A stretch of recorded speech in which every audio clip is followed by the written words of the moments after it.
Hello from Charlotte, I'm James Brierton, and welcome to this Carolina Weather Group Best Of. Over the course of the next half an hour, we're going to look at some of our best of moments from 2019.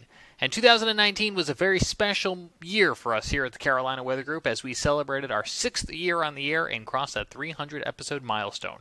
So tonight's Best Of, you'll get something a little special. You'll be able to hear from the panel themselves talking about many of these moments as we intersplice the conversations from a 300 special with some of the raw moments from throughout the year. So thanks so much for checking us out tonight. And now, without further ado, here is the Best of the Carolina Weather Group 2019. Welcome to the 300th episode of the Carolina Weather Group. Shay, tell me why the Waffle House Index with Pat Warner stands out in your head, besides the fact that we've already talked about we like food. You know, there's damages, power's out, and there's just a lot of people in need. What they do is they kind of rush in. They get a store open, they get generators going, they start cooking food. It's even been addressed by the President of the United States. I send them an Excel spreadsheet twice a day. And they have to incorporate it in, and they create a map. Current administration and the past administration, we didn't get that spreadsheet in on time, and it was funny because we got a call saying that both President Obama and President Trump are waiting to see the status of the Waffle House restaurants, which that blew our minds because we're thinking, they should be focused on more important things, but we can just say to them, yes, President Trump, they're serving bacon, we're good. So guys, that was my first episode with the Carolina Weather Group. And I was absolutely mortified. In case you haven't picked up on it, I'm not a broadcast student. I prefer the operational behind the scenes kind of stuff. So the idea of coming on a show that I didn't know anyone and talking with a very, very important executive, both in the Waffle House world and also kind of in the weather world, it really shook me to my core. What are the criteria for canceling or postponing or delaying a game when there's a thunderstorm in the area? So for canceling or postponing a game lightning-wise, MLB does not have a rule like the NCAA. So we're kind of worried about anything within the 4 to 5 mile radius. And that's when we'll start to post things on the stadium scoreboard. Want to head to shelter, move away. But there is not an MLB standard. We've played on with a lot of lightning going on in the distance. What strikes me is the number of people that don't realize that you cannot have thunder without lightning and vice versa. There's still this perpetual perception error that exists among the public that, well, I'm safe as long as I don't see lightning. If I see lightning, then I'm in danger. I was asking the kids today, well, if you hear thunder, are you still at risk? And probably 1/2 to 2/3 of the kids said, oh, I'm still safe. This past weekend, 23 people lost their lives to tornadoes. The storm system prompted 97 tornado warnings across 4 states. Seen here, divided up by local National Weather Service offices, the hardest hit areas were undoubtedly along the borders of Alabama, Georgia, and Florida. 97 tornado warnings is 97 times that countless communities sent themselves and their families to safe places. 34 of those tornadoes turned out to be the real thing. At the center of this tornado outbreak that played out across the southeast, you may recall it was hit, one of the areas hit hardest was in Lee County, Alabama, just outside of Columbus, Georgia. We actually were on that night on cable television in the area as they were continuing to deal with the aftermath of this. We were able to push to community fundraisers and events that were taking place. WRBL Television was kind enough to share some of their content with us, and even our friend Chief Meteorologist Bob Jeswald shared a few minutes of his time with us as well that night. Badly injured and trapped by large trees and other debris, Jalen began digging out, helping his family and strangers, while his mother carried his injured brother and his auntie carried her injured daughter. I picked him up and did like a fireman carry over some trees and stuff, and that's when the guy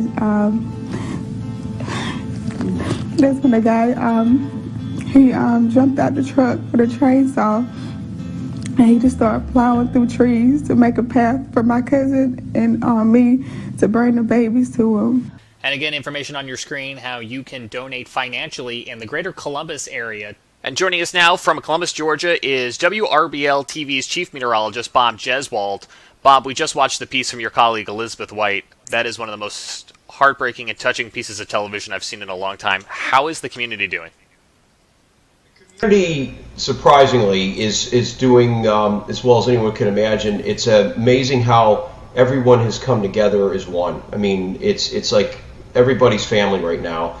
And you know, we revisit those moments. They're not easy, but we wish we didn't have to do it at all. But we are happy to be able to advocate for those who are in need at those times. And we again thank those local partners. Even in an event that its epicenter was not here in the Carolinas, the outpouring we saw from here in the Carolinas and beyond was absolutely heartwarming. And that's a testament to all of you at home who watch and listen. And so we thank you as well. So just tell me a little bit about what happened this weekend. Well, it was the ideal setup to get severe weather and tornadoes across from southern Alabama up into South Carolina. Storm system had gone by earlier, about 2 or 3 days earlier, and went off the east coast, and it left a front draped across the south from central South Carolina down into southern Alabama. And that front sat there until another system came along, and all those strong tornadoes started to form along the front. We're waiting to hear more from the National Weather Service. We have a tornado warning for Aiken and Edgefield counties until 6:45. We had certainly very strong winds from a subtropical jet stream, which El Nino helped out a little bit with. And we had very dramatic changes in air mass on either side of the front. It was very warm and humid on the south side and very cold on the north side. So the combination of the temperature contrast, the strong jet stream, and the position of the front was perfect for a March tornado outbreak over the southeast. As we're continuing to track a tornado warning for Lexington coming into Western Columbia Metro. Now, how many tornado warnings did your office issue? Here in Columbia, we issued 9 tornado warnings, and we verified 5 tornadoes. The 5 tornadoes we had were either EF1 or EF2. And where was the strongest one at?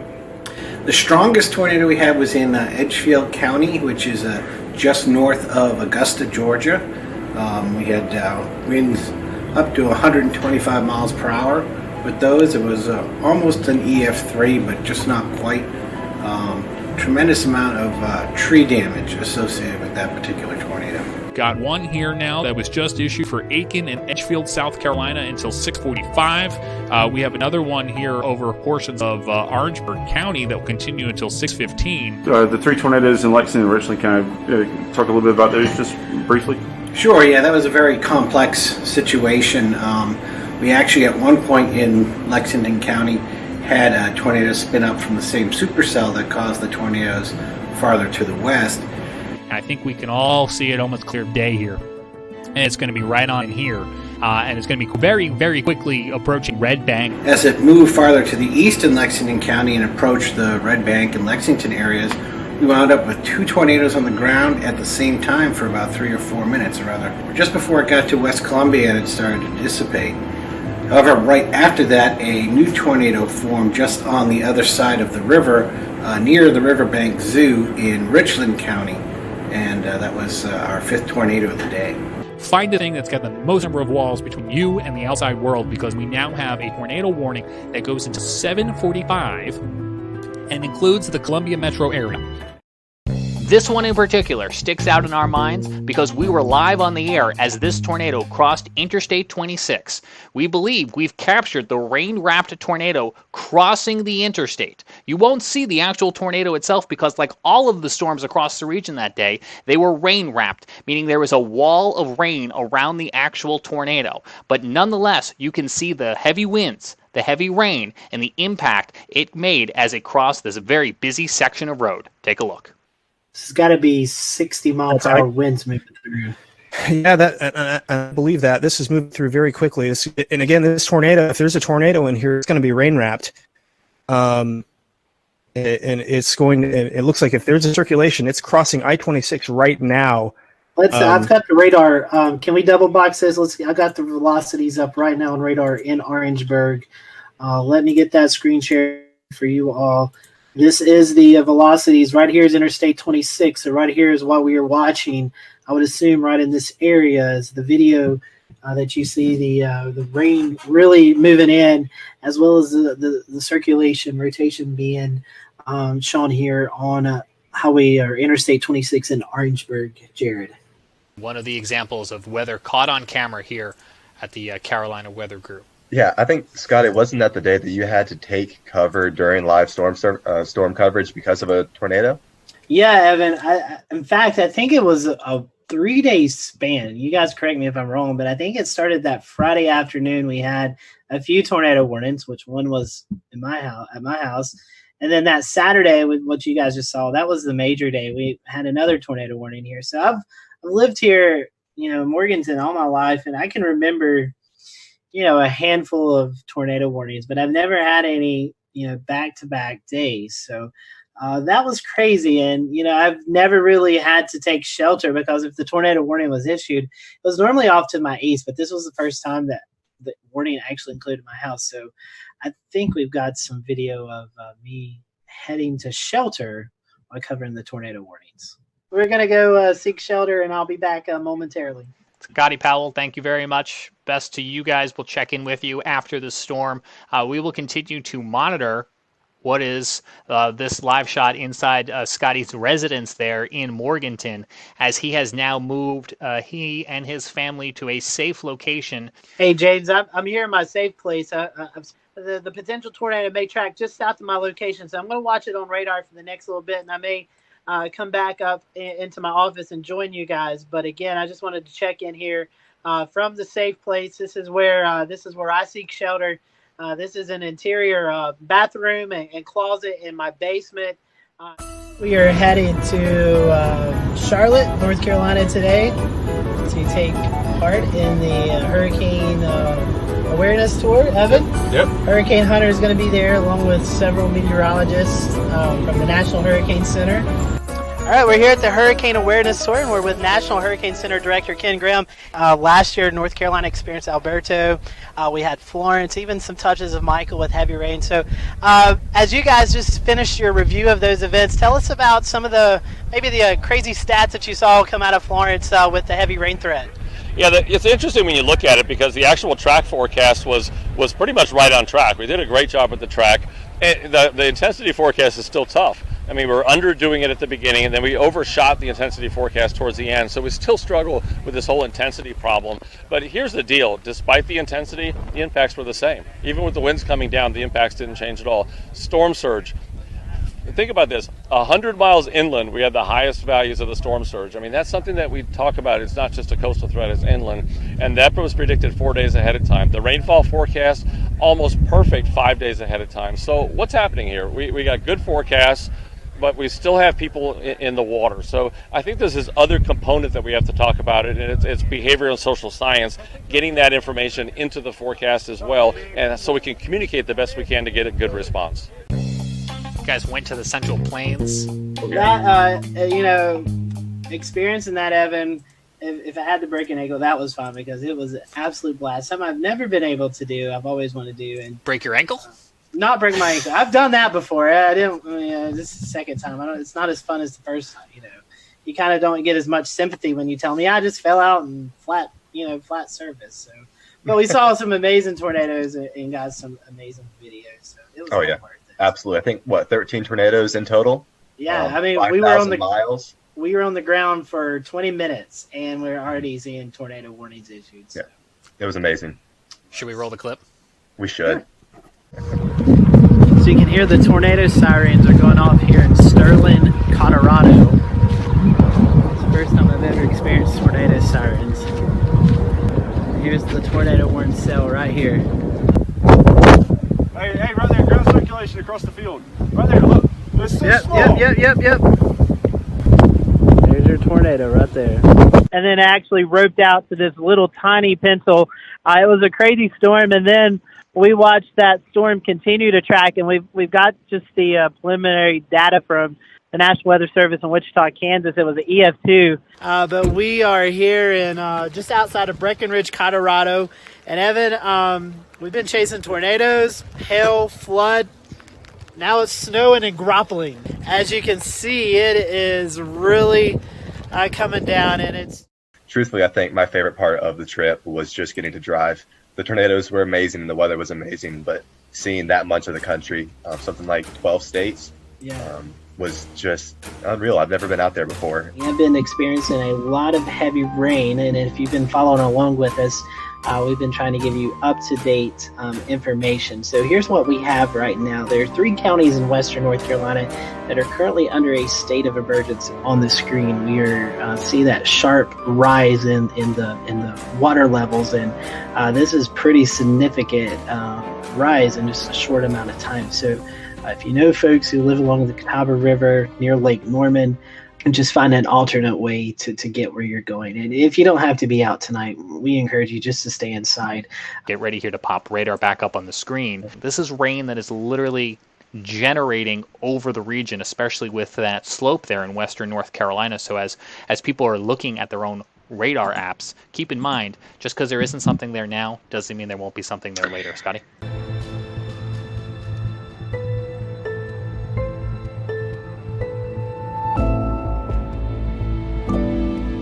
Pilots got lulled into a situation where, because they could see the airport, they really didn't factor in the severity of the weather. The air traffic controllers didn't really see what the crew was seeing on the airplane. And because of that lack of information, that may have been the difference in getting the crew to abort the landing sooner rather than later. But at the end of the day, Greg Feith, who is the former investigator on this case, said it really all came down to that Doppler radar missing link.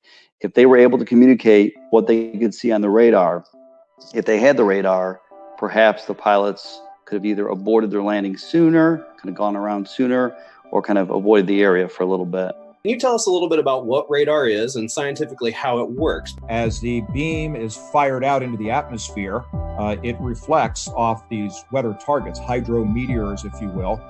Generally speaking, you're talking about raindrops, but it could also be hail, it could be some sort of ice, it could be a mixture, it could be graupel. The problem is that the radar is sampling too high above the ground for it to be any real useful data. Is that correct? Yeah, absolutely. It's when you're detecting severe weather, it happens near the ground. Now, it's important to know what's going on in the cloud above, but because the Earth is curved, as the radar beam gets farther away from the radar sites, it starts looking higher and higher up in the sky. So for instance, from GSP, which is Greer, South Carolina, when the radar beam gets to Charlotte, depending on what part of town you're on, it's either around 6,000 feet to as high as 8,000 feet. And then you get up towards Concord and Salisbury, it's like 10 to 13,000 feet above the ground. So what we ended up doing was approaching the Council of Governments in the Hickory area, the Triad, and the Charlotte area. And so all the counties and cities in those areas are trying to work together to do a private-public partnership to buy the radars and install 3 C-band radars to fill this. We don't like to call it a radar gap because there is radar coverage. This is to enhance or improve the radar coverage in the Western Carolinas. Right now, we have what is considered fair weather, or fair, I would say fair, not fair weather, but fair radar coverage. We basically want to have excellent radar coverage. So our goal is, I always tell when I talk to public officials about this, like, think of these things as cell phone towers. We're getting 1 bar. We want to put a cell phone tower closer so we get 5 bars. We want to bring in our guest tonight, Mr. Eli Jacks. Like I said, he is the program leader for the Hazard Simplification Program. For people who aren't familiar with what the Hazard Simplification process is, can you explain it and why the Weather Service is interested in doing it? So at the very foundation, we have 3 headline terms. We issue watches, we issue warnings, and we issue advisories. Probably the most significant issue is that the 3 terms are presumed to be hierarchical. We're not changing the watch, warning, and advisory terms, but there are 2 main components of the repair effort that are already underway. The first is what we're calling consolidation. Reducing the number of products, get below 100 products, is to greatly reduce the number of our flood products. We're going to go from 5 flavors of flood advisory to just 1. And flash flood watch and flood watch into 1 flood watch. One other important piece is going to be the impact-based tags that are going to be added to flash flood warnings. And this pertains to wireless emergency alerts, your phone going off.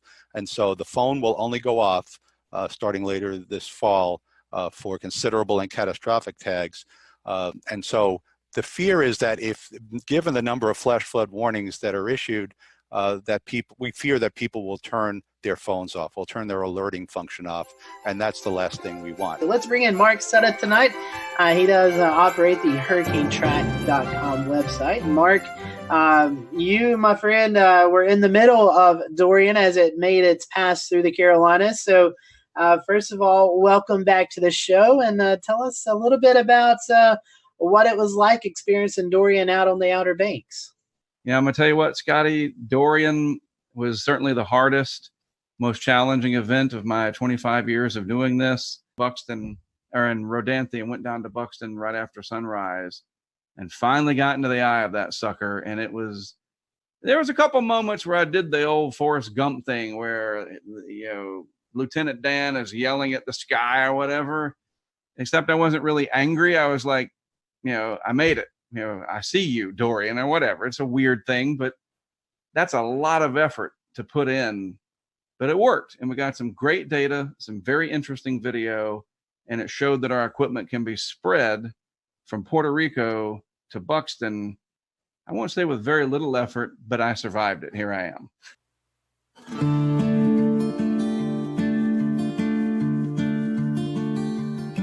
We knew it was coming, but we just had no idea that it would be like this. It was a rough night, but we didn't know how bad the devastation was until we went out the next morning and the trees were all down. We stayed outside in the hurricane for 2.5 to 3 hours on that sofa. This used to be a road here at Folly Beach, and over there was the Atlantic House Restaurant, which was a landmark for tourists, visitors, and the residents.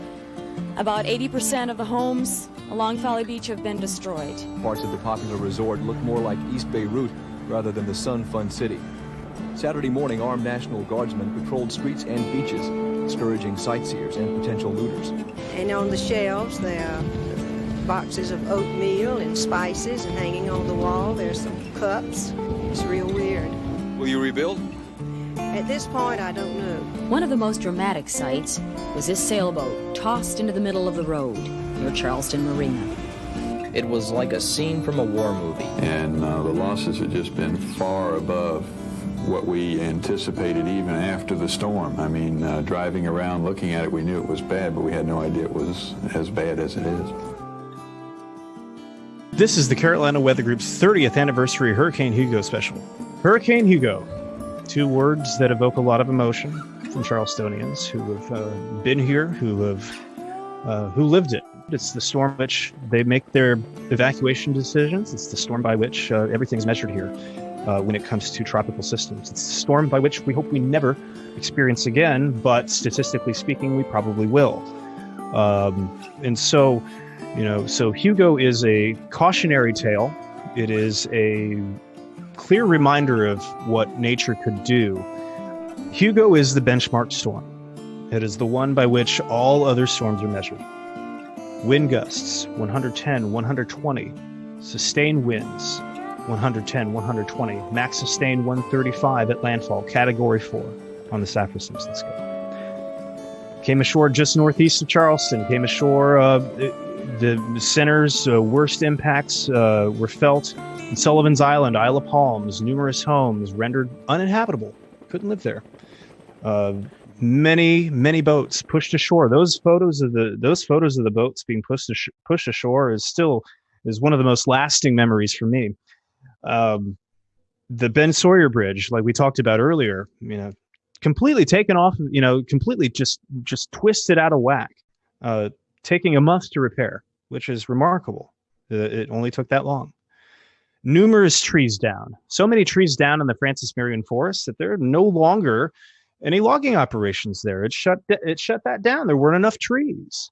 Jared, thanks so much. We're going to go a little bit further north now to Myrtle Beach. Previously on this program, we had meteorologist Tom Sorrells, who at the time was an up-and-coming meteorologist in Myrtle Beach. He now works in Orlando, Florida, a place where they are still not strangers to the hurricane. But in this experience, Tom was about to cover his very first hurricane. He was very excited, but he told us about the moment he realized he had a lot on his plate.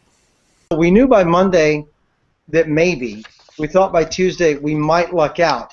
And then by late Tuesday it was obvious, the modeling that we had the capacity for at the time, All the reports out of Miami from the Hurricane Center were not good. And so I was still 26-year-old me going, come to Papa. This is going to be fun. This is going to be great. And I've got copies or tape of me talking to Bob Sheets, about, hey, Dr. Sheets, this thing has grown up even bigger. How big is it now? And he turns to look straight in the camera at me and goes, well, it's a Category 4 now, Tom, and you in Myrtle Beach are dead direct in its sight. You're going to be the bullseye. And I'm like, oh. And that's the first time it was ever real to me. We caught up with Eric Thomas earlier this summer at the National Hurricane Awareness Tour. Eric reflects back on what he remembers as Hugo was bearing down on Charlotte, North Carolina. And so, we had the little 300 baud weather ticker back then, tick, tick, tick, tick, tick, tick, tick, tick, bringing up the data. And so, but to their credit, AccuWeather, as this storm was getting closer, was letting us know, look, this thing has got a very fast forward speed. It was like coming into the coast at around 35, 40 miles per hour. And the problem with that is you got a Category 4 hurricane down there, and this thing is going to be up in Charlotte, within 4, 5, 6 hours. That's not much time for a Cat 4 to spin down, is it? Right. Even with that, though, we had no idea that it was going to create the amount of destruction that it did. I remember when the first light came up, and I was there all night, and we looked out the windows out of the radio station that we have there, and my jaw just dropped because it seemed like there must have been 95, 100 pine trees that were just mowed down. It looked like Godzilla had come through. It was unbelievable.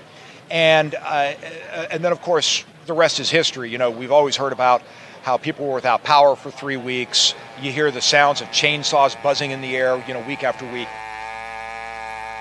I remember when I was trying to get home that day, and it took me a long time to get home because of all the blocked roads, that, the very first intersection that I came to, right at the bottom of our hill, there was a National Guardsman there with his M16 machine gun, in the intersection. And that's when it really hit me. I thought, it feels like I am in a war zone here. We also caught up with Larry Sprinkle at the Charlotte Douglas International Airport for the Hurricane Awareness Story. And Larry tells us about what it was like covering Hugo while on the air. And I'll never forget, the camera was like here in front of me.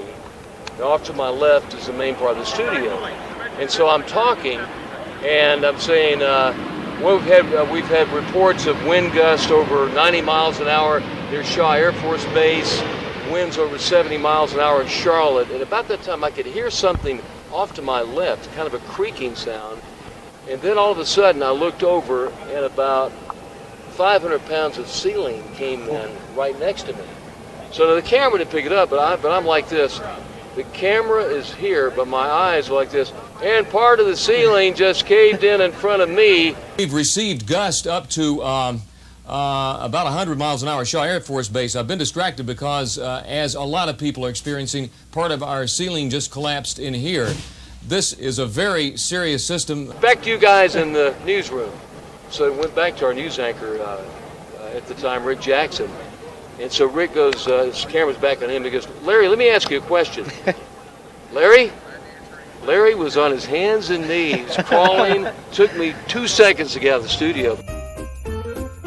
Gosh, so I call these Tim's snow rules. They could also be called Tim is grumpy when winter happens, and these are things to avoid to keep you less grumpy.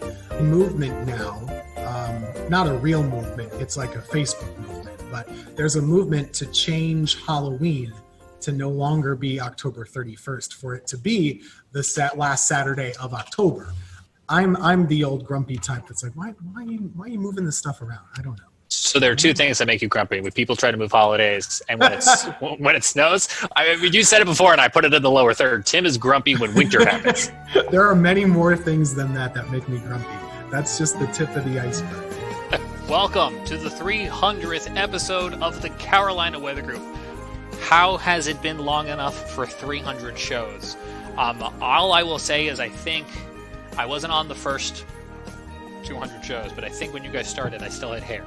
But actually, you know who had really great hair? Scotty Powell. That was a young Scotty Powell. Look at that. A little bit more slender than what I am now. That's what age does to you, I guess. One of the founding fathers of this little niche on the internet is James Spann. as I think many of you are aware. We've done 300. I think he's done 1,000. Yeah. Weatherbrains has been going a long time. That's right. Weatherbrains has been going a very long time. You guys managed to book him in the early days. Yep. 1 year into the show, we got James Spann. We're like, how did that happen? How did we get James Spann? And we've only been doing this a year. The Weather Service can't call out landmarks. A tornado is 14 miles southwest of Clanton. Nobody knows where that is. Even if you live in that county, you don't know where that is. But if you tell them it's at Jim's Pit Barbecue, everybody knows where that is if you live there. All right, guys. I think it's time that we take a message from our friends. 300 episodes of the Carolina Weather Group. 300. And they said it wouldn't last. What do these people know? Hey, congratulations. That's a milestone. A lot of folks don't make it that long, but the show's great content, great discussion. So thanks for your work on the podcast for these 300 episodes. And let's go 300 more. What do you say? Congratulations. Hi, I'm Ian Jamanko, meteorologist at the Insurance Institute for Business and Home Safety. Congratulations, Carolina Weather Group, on 300 shows. Outstanding job, and keep up the good work. Hey, this is Jared Rennie. I'm a research meteorologist for the North Carolina Institute for Climate Studies. I work in a building that has 38 petabytes of data. That is a pretty amazing number, but you know what's a more amazing number? 300. Congratulations, Carolina Weather Group. Hey, Carolina Weather Group, congratulations on your 300th episode. You guys are doing great work here in the Western Carolinas, and we appreciate everything you do. Keep it going, my friends. 300 episodes, what an honor it has been to be part of those. Just a few, of course, sharing good meteorological data and stories, and we all are certainly learning from one another. That's great. Check this out. You know how to put on a jacket? Look how cold it is outside. 300. Carolina Weather Group, you're old now. And isn't that good? We hope you keep on doing your thing each and every Wednesday night. Happy to be invited from time to time to talk about triad weather. And thanks for all that you do spreading weather awareness throughout the Carolinas. Keep it up, guys. Hey, everybody. I'm Ed Piotrowski. I'm the chief meteorologist at ABC 15 and Myrtle Beach. And congratulations to the Carolinas Weather Group on their 300th show. You guys provide such an awesome service to the Carolinas. We thank you very much, and we wish you another 300 great shows and many, many more. Congratulations to all of you, and thanks again for everything you do. Hey, this is MJ, Mark Johnson, from the Stormfront Freaks podcast, wishing the Carolina Weather Group a happy 300th episode. Hey, this is Dr. John Scala from Weatherbrains. Happy 300th show, Carolina Weather Group. Hey, Carolina Weather Group. Happy 300th episode from this Weatherbrains to you. Congratulations, and here's to another 300. This is Greg Carbon. I'm the Operations Branch Chief at the Weather Prediction Center, part of the National Weather Service Centers for Environmental Prediction. Just want to congratulate the Carolina Weather Group for their wonderful shows, number 300. Congratulations to the Carolina Weather Group for 300 shows from all of us here at the National Weather Service in Raleigh. Keep it up, guys. Thanks for all you do here in Central North Carolina and far. Hi, Carolina Weather Group. This is Lauren Carroll. I'm a meteorologist at the National Weather Service at Greenville-Spartanburg. All of us here at the office would like to wish you congratulations on your 300th episode. We've loved discussing everything from weather safety to weather balloons with you, and we wish you guys many more successful episodes. Hey, congratulations, Carolina Weather Group, on your 300 episode? That's crazy to think. I remember episode number 3. I didn't think you'd make it past number 3. But you made it to 300. Here's the 300 more. And I love that you guys are sharing your passion with weather and climate with everyone in the Carolinas. Keep it going. I don't know who said it wasn't going to last after episode 3. I mean, we clearly had at least 5 good shows in there, right? I mean, thanks to all of our friends across the enterprise who took the time out to send us a video. We really do appreciate it, and happy to have them on tonight as we are celebrating the 300th episode, which, by the way, I did a little research on this, guys. That puts us in the ranks of, like, Law and Order and a bunch of other shows, like Gunsmoke. The Charleston conversation, just because I know, myself, Jared, and Shay all live in Charleston, and it's amazing how desensitized we've become. I mean, over the past 4 years, we've had 4 mandatory evacuations in downtown Charleston, and sunny day flooding happens several times a month. What is it? The 20 highest tides in Charleston? Aren't they all like in the 2000s now? Or, I mean... They had a huge one was it November, Jared? When it crested up at like 8. Well, I remember 2016 was huge. I mean, you had all sorts of high tides in 2016. Hugo is still number one as far as like the, just gauge readings. Yeah. Yes. But yeah, I mean, but Jim, you're exactly right. I mean, the vast majority of these, I got it pulled up here now. Yeah.